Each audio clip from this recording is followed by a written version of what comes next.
Hello, my name is Greg Tulo of Viedoc, and today I'll walk you through simple randomization in our platform. So I've already logged in. I am a site level user, study coordinator in this case. I'm authorized to randomize subjects in the system.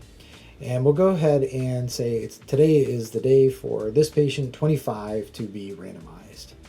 So I'll select the card, and I can see that I've already entered a whole bunch of data for screening and for baseline.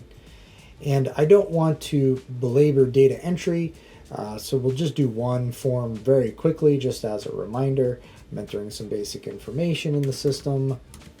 Let's do 80 and then heart rate. We're going to give ourselves a nice heart rate today. Perfect. Save the form. And I can continue down the line. But what I want to point out is that I have a randomization form available to me. Now, this would not show up if the patient weren't ready for randomization, and that's all handled through an intelligent design of your database. Using visibility conditions, you can ensure that the randomization form only shows up for patients who are eligible to be randomized. It's a great way to prevent accidents from happening. So in this case, I'm going to go ahead and select that randomization form. And I can see that in this study, I have a single stratification factor, just a male subject. This data is being piped in from the demographics form. If I made a mistake here and this patient is actually female, I would need to exit the form and make the correction on my demographics page. So we'll go ahead and select female. I need to give a reason for change. Perhaps it was transcription error. And we'll go ahead and enter any other requisite fields that weren't present before. I'll save change, reopen my randomization form, and you'll see that immediately that's been updated to female. So my stratification factor is correct. Now, this is really simple. You can stratify by site and gender in this case, or sex. You can have, I personally ran a study that had 12 different stratification factors.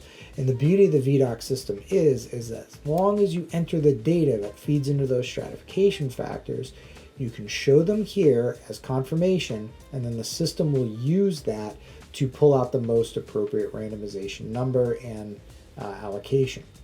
So I'm going to click randomize. And in this example, we're in a blinded study. So I am presented with a random randomization number.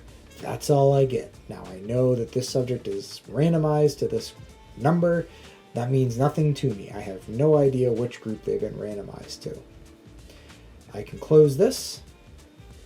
And now I can go to my treatment allocation. So Viedoc also supports basic allocation. And if you're looking for something more advanced, we do have a logistics tool which allows you to send kits to sites and track them and all of that goodness. And we're happy to have a demo with you about that. But for this simple one, we are using a static list for each site that was pre-uploaded. So I've already sent the kits to the site. Site has a static list. It's in the system. And all I have to do is click allocate. The system is going to look up that randomization number. It's going to look up the group that that patient was randomized to, and then it assigns a kit that's appropriate for that treatment group, all while maintaining the blind. So here I have my kit number, batch number, expiration date, storage condition, all that can be customized. You can have as much data there or as little as you want. But the beauty of this is that I don't have to exit and go into another system to get the randomization job done. Your sites will love that. Fewer systems, never a bad thing. Now, there could be cases where you do need to do an unblinding of a subject. And that is something that Viedoc supports based on your role. So much like everything in our system, role-based permissions are highly configurable. So in my case, as a reminder, if I go back to randomization, I'm completely blinded and I have no option to unblind. For this demo study, we gave that permission to the investigator. And I'm going to use a feature that I have assigned to myself where I can switch between roles. I'm going to log in as an investigator. Normally, of course, these are two different people.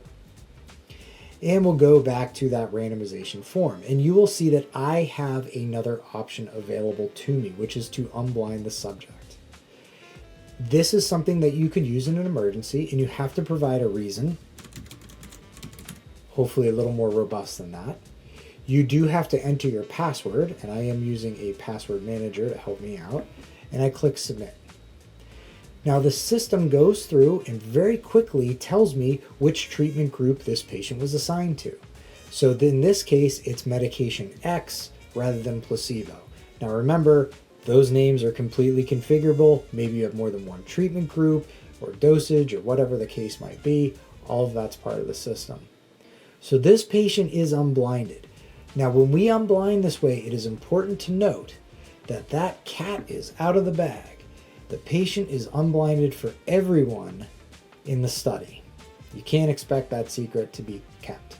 Now, if you have a workflow where you need to do siloed unblindings, there are ways to do that with specialized forms and permissions, and we'd be happy to talk to you about what that would look like. So that's a little bit about randomization in Viedoc. I hope it was helpful, and we look forward to giving you a demo soon. Thank you.